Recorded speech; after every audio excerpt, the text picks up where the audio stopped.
Hey, it's Andre Sossi, and in this video we're gonna talk about overcoming social anxiety. And we're gonna do it by eliminating the triggers that trigger our anxiety, right?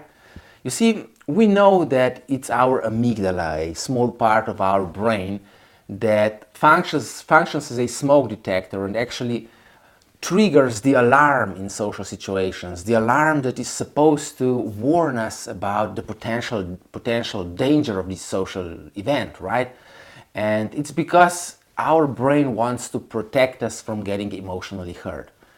Now, in order to stop our amygdala from firing this alarm, we need to eliminate the triggers that trigger it, right?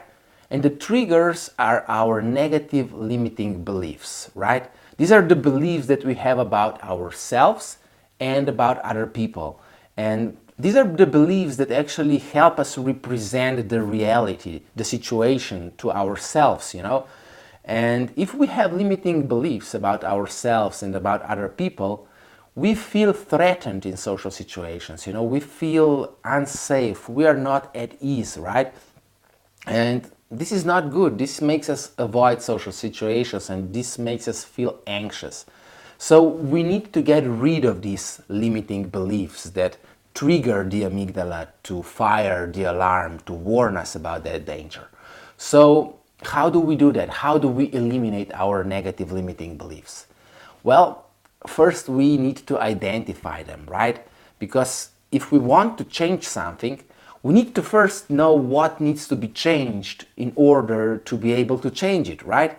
So the first step is pretty obvious: to identify the beliefs that we have about ourselves and about other people that actually make us feel unsafe and not not not safe, right, in social situations. Beliefs that make us not like it, you know, to feel anxious because of them. And I had one such belief that I'm going to share with you right here, right now.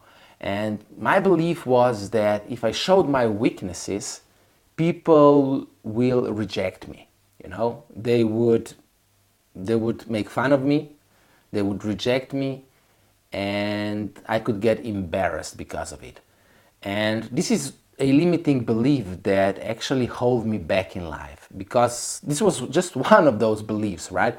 But it is a belief that caused social anxiety because I didn't want to go out there and enjoy life because I was afraid that one of my weaknesses would get exposed and I would get rejected and people would laugh at me, you know, and I would lose my social status and so on. So it was a belief that caused my social anxiety. So in order to be able to overcome that belief, I had to identify what caused it, right? What caused this limiting belief? And you know what? All the beliefs that we have, or most of them, were formed during our childhood years and adolescence. And we formed these beliefs because something happened to us. There was a significant emotional event that made us develop that belief that we have about something, about ourselves, about other people. You know, we have different beliefs, and there were different events that made us develop these different beliefs, right? So in my case of this belief that I should never show my weaknesses, the reason behind it was that I got bullied in school, you know, and I got hit a lot. There were bullies that picked up on my weakness, and my weakness was being fat. I was a chubby kid, you know, and they made fun of me. They beat me in front of other people, and it really made me feel bad about myself, right? And this is the reason why I developed this belief that I should never show my weaknesses, because otherwise people might laugh at me or reject me. So, in order to be able to overcome that belief, I had to identify the event that made me develop that belief. So once I knew about this event, I had to start looking at it from a different perspective. And once I saw that I actually didn't get bullied because of my weakness, because of showing my weakness, but because the bullies had their own problems, they have their own problems with self-esteem. And they probably got bullied by their parents at home, they probably got beat up by their fathers. And that's why they were bullying me, and they thought that this was a way to show that that they are important, because they didn't feel important because their parents never gave them that feeling, right? So that's how we overcome our limiting beliefs that trigger social anxiety, by eliminating the power of the events that made us develop this belief. I know this sounds a little bit complicated, but it's not, really it's not.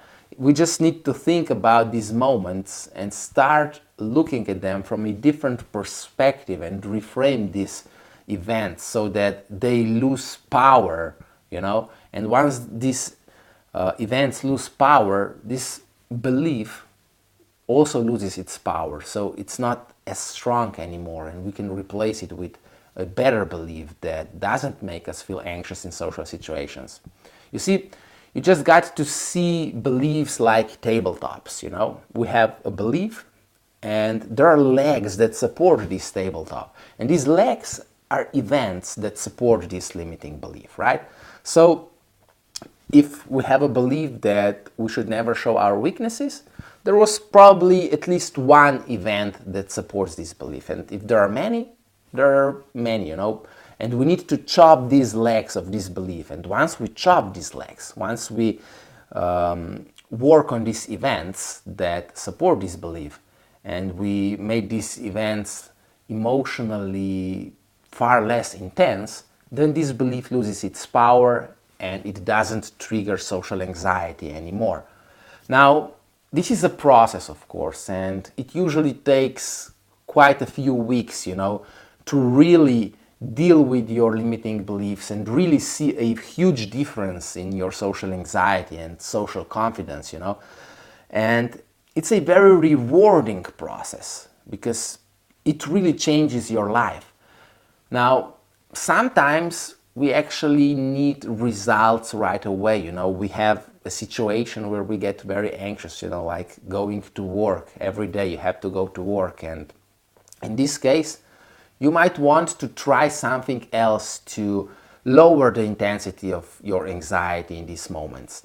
And I've made another video for you, another free video, where I show you a technique that you can use anywhere to lower the intensity of your anxiety, and no one will notice that you're using a technique.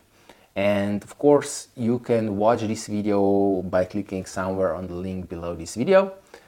And of course, it's just a technique, It's something that will help you in that moment. But in the long run, you actually want to overcome social anxiety, right? You want to work on your limiting beliefs, on the triggers that trigger the amygdala to warn you about these social situations so that you get anxious, and you don't want that. So you need to eliminate these negative limiting beliefs. It's a process, very rewarding process. And I'm gonna show you in one of my next videos this whole process, and hopefully you will go through this process and actually overcome your social anxiety for good, okay?